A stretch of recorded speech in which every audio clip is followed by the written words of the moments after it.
Guys Swathi బట్టలతో కూడా ఎప్పుడైనా చూసారా? అసలు ఉతుకుతుందని కూడా ఎక్స్పెక్ట్ చేస్తున్నారు ఎవరైనా, కానీ అదే ఉతుకుతుంది పాపం దగ్గరుండి. చూడండి ఎంత కష్టపడుతుందో.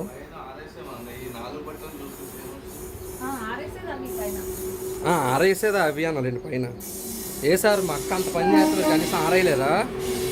మధ్యలో ఈ ట్రైన్ సౌండ్ ఒకటి మాకు తలకాయ నొప్పి. ఇంకా చాలా ఉతికిందంట పాపం, పైన ఆరేసాడు అవి అన్న పైకి వెళ్ళి.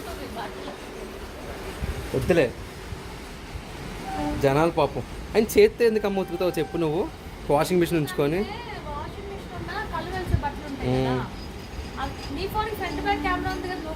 నీలాగా అలవాటు అయిపోయింది.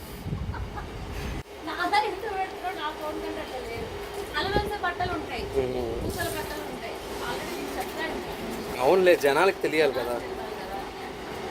ఇక కలర్ వేసేది ఇందులో ఉంది. ఎట్లా ఉతుకుతుంది పాపం జాగ్రత్తగా. కానీ అంత కష్టపడి ఉతుకుతుంది కదా, మళ్ళీ ఇంకో 2-3 సార్లు వేస్తుంది అంతే. మళ్ళీ వేరే వాళ్ళకి ఇచ్చేస్తుంది పట్టుకెళ్ళి. 2-3 సార్లు వేస్తుంది బట్టలు. ఒక అవన్నీ ఇవ్వడానికి పెట్టిన వాళ్ళు. నాకు తెలిసి ఒకసారి కూడా వేయడం చూడలేదు నేను. అలా డ్రెస్ అది ఒకసారి టాప్కి వేసింది అంతే ఒకసారి, అయిపోయింది. ఇచ్చేయడం ఇంకా జనాలు కదా, జనాలు పంచుకుంటూ పోవడమే అన్నీ. నాకు సరే ఉంటాను గాయ్.